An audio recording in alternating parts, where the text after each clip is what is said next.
అధిక బరువు అనేక సమస్యలకు కారణం. సాహితీ యోగా ఆన్లైన్ క్లాసులో జాయిన్ అవ్వండి.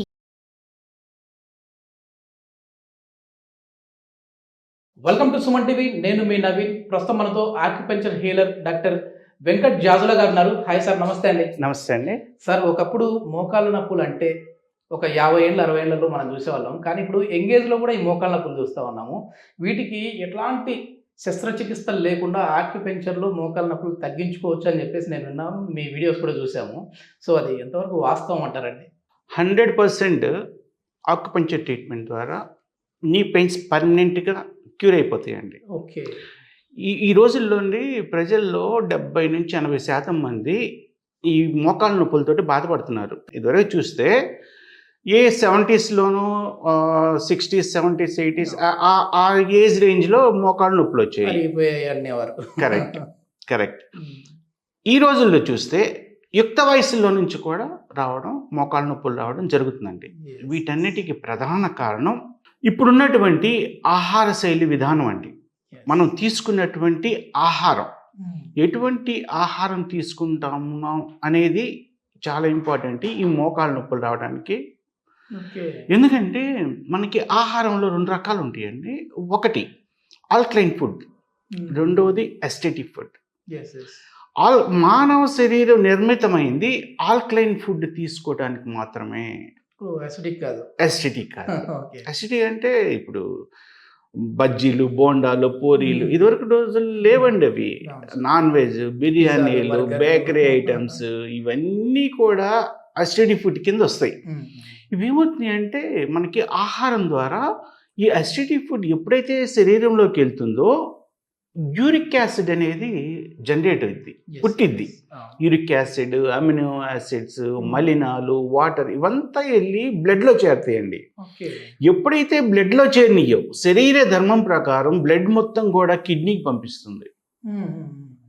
కిడ్నీలో more than 10 lakhs ఫిల్టర్స్ ఉంటాయి.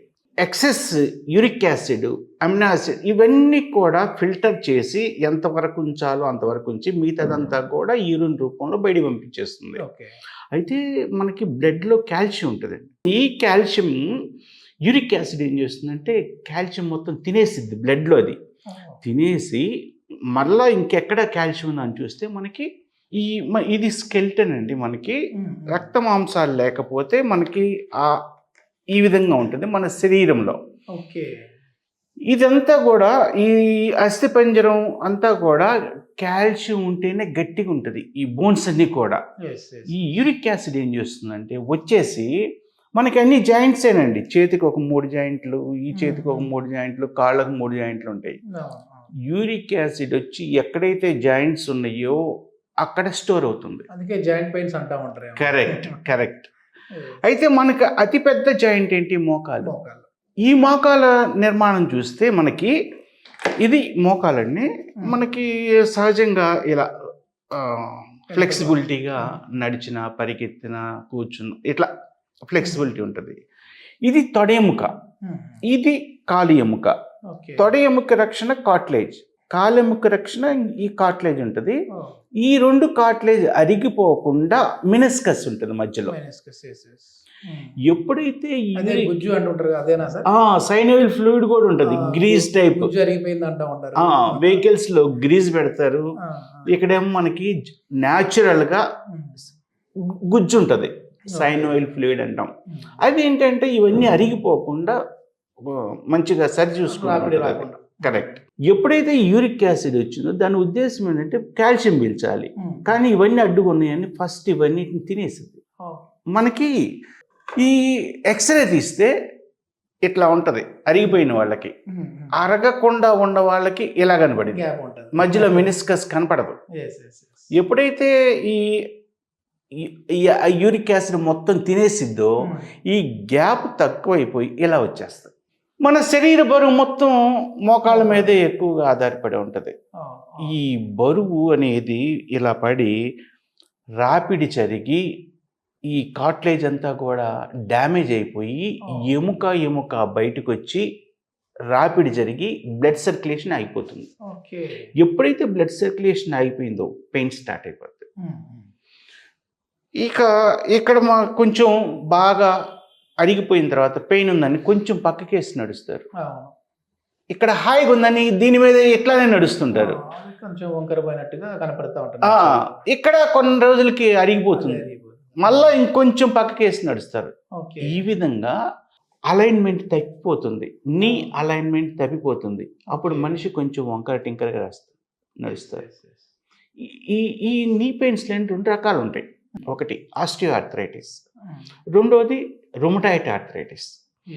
ఈ ఆస్టియోఆర్థరైటిస్ పెద్దోళ్ళలో ఏజ్ ఎక్కువైపోయిన వాళ్ళలో కామన్గా కనపడుతుంటుంది. ఈ సేమ్ ఆస్టియోఆర్థరైటిస్ ఇప్పుడు చిన్నోళ్ళలో కనుక కనపడుతుంది, యుక్త వయసులో. ఎక్కువగా యుక్త వయసులో ఉన్న వాళ్ళకి రుమటాయిడ్ ఆర్థరైటిస్ కనపడుతుంది. పెద్దవాళ్ళలో కొంతమందికి కనబడుతుంది. ఈ రుమటాయిడ్ ఆర్థరైటిస్ ఏంటంటే నీ బాగానే ఉంటుంది, ఆ చుట్టుపక్కల ఉన్నటువంటి కండరాల టిష్యూస్ డ్యామేజ్ అయిపోయి, ఎందుకంటే ఈ డ్యామేజ్లో ఈ టిష్యూస్లో వాటర్ చేరి వాపు వచ్చి అసలు విపరీతమైనటువంటి బాధపడుతుంటారండి.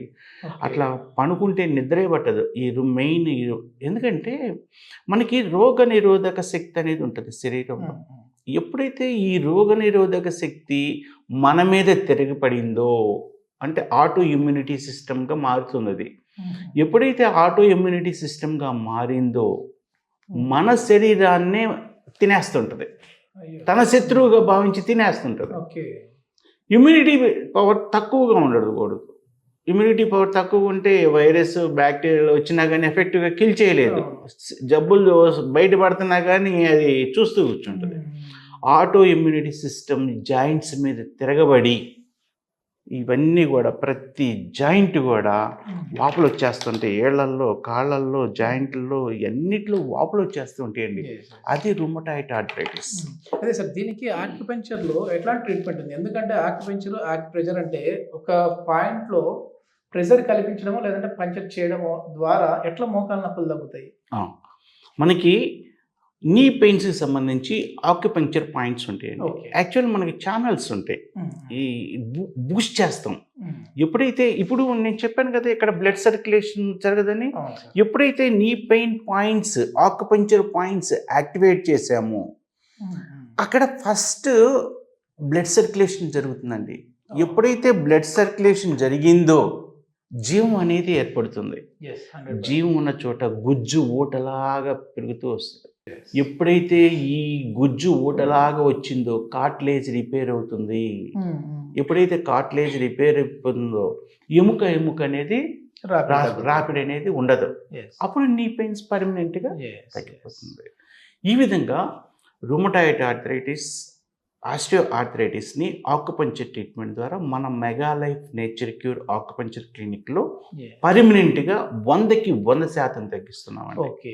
ఏం సార్ ఆ ప్రెషర్ పాయింట్స్ ఏమున్నాయి సార్? అంటే చూసే వాళ్ళకి కూడా ఒకవేళ మోకాళ్ళ నొప్పులు ఉన్న వాళ్ళకి అంటే పూర్తిగా అది తగ్గాలంటే ఖచ్చితంగా డాక్టర్ దగ్గరికి రావాల్సిందే. కానీ తెలుసుకోవాలని అనుకుంటా ఉంటారు కదా, మోకాళ్ళ నొప్పులు తగ్గాలంటే ఏ భాగంలో మేము ప్రెషర్ చేసుకుంటే తగ్గుతుంది అనేసి ఏమైనా ఉన్నాయండి? అంటే ఇక్కడ మోకాలు చుట్టూ ఉంటాయండి. ఓకే. మోకాలు చుట్టూ ప్రెషర్ పాయింట్స్ కూడా అక్కడే ఉంటాయి, ఇక్కడే ఉంటాయి, బ్యాక్ కూడా ఉంటాయి.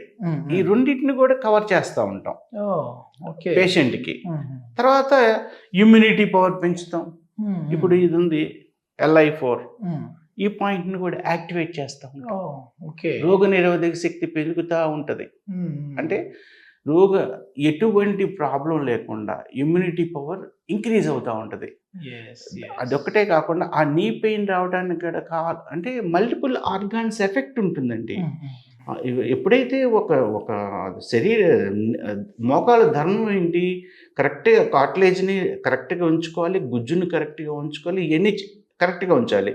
అవి డ్యామేజ్ అవుతున్నాయంటే కారణం మిగతా ఆర్గాన్స్ మీద కూడా ఎఫెక్ట్ ఉంటుంది.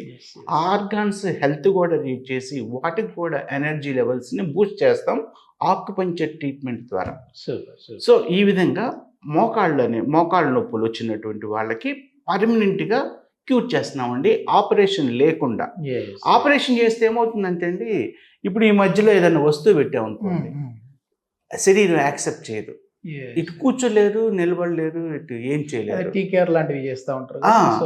ఎందుకంటే మన శరీరము ఏదైనా ఆబ్జెక్ట్ మన శరీరంలో పెడితే యాక్సెప్ట్ చేయదు, అప్పటి నుంచి సైడ్ ఎఫెక్ట్ స్టార్ట్ అవుతూ ఉంటాయి. ఓకే. ఆ తర్వాత ఎందుకు చేయించుకున్నాం అని చెప్పేసి చాలా మంది బాధపడుతుంటారు. ఇవి సైడ్ ఎఫెక్ట్స్ ఏమి ఉండవు సార్? ఎటువంటి సైడ్ ఎఫెక్ట్, ఇది న్యాచురల్ ట్రీట్మెంట్ అండి. ఓకే. 5000 years బ్యాక్ నుంచి ఉన్నటువంటి ఎటువంటి వైద్యం లేనప్పుడు మన భారతదేశంలో ఉన్నటువంటి ఒకే ఒక వైద్య విధానం ఆక్యుపంక్చర్ వైద్య విధానం, మర్మ చికిత్స అనేది.